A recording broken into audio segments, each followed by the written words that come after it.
Come with me and I'll tell you a story in education. The early 1980s brought the start of integration. The thinking was that schools should change and from old ways untether. For all needs there'd be support, so all could learn together. In the late 1970s, there'd been this huge report into where shall we place disabled kids. And for the first time in history, it came up with a recommendation that led to a law. And it said disabled children should be in mainstream schools, provided certain conditions were met.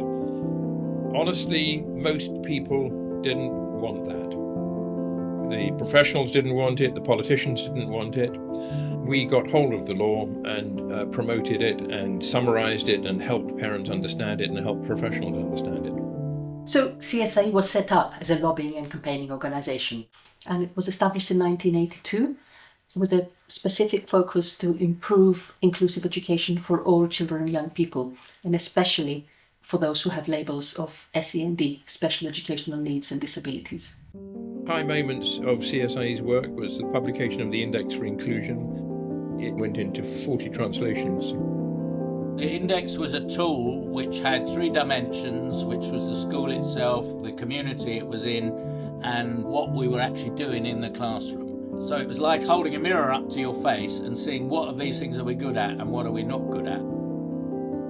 From the mid-90s came a change of word quite strong. Inclusion in a local school to show where we belong. CSIE has always been represented on the steering group of the Special Educational Consortium. The Special Educational Consortium is a group of organisations. We're looking to changes in the legislation, and all of those changes that we've sought have been influenced by CSIE.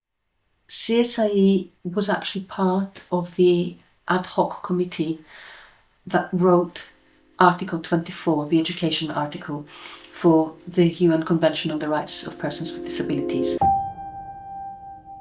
Nearly 1,000 disabled people and their allies were there as delegates and really had a big input into what should be in this convention. The argument was won by disabled people arguing it, but CSIE supported it, and it was useful to have them there doing it. The word inclusion grew with time from just SEND, all aspects of diversity. It slowly came to be. What CSIE does has kind of changed over the years. More recently, there's been also an additional focus on hands-on support for developing more inclusive education. One of the things that I am most proud about that CSIE has enabled to happen is a brilliant book called Equality Make It Happen.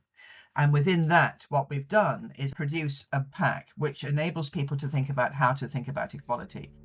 It's hard to think of a more important agenda than inclusion within schools. Indeed, being inclusive and getting that right is so important for our children.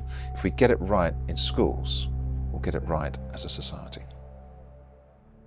So one of the things that CSIE has done for years, since the early 80s, is to take a very strong interest in how each local authority in England responds to the same national laws.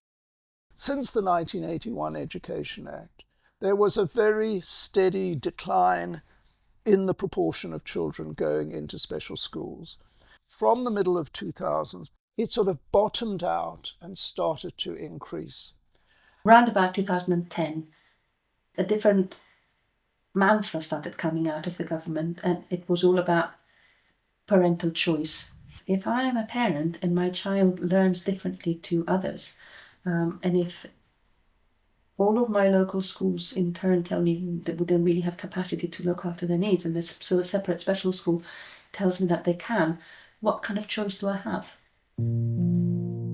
Since then, demand for special schools has grown out of proportion, at an extreme financial cost, and out comes great distortion. So after a very long time of feeling that we've been going backwards, it feels very refreshing to have civil servants at the Department for Education speaking positively about inclusion. We're doing all we can to make sure that our core values form part of what will become the new education system, that disabled children's rights are acknowledged and upheld.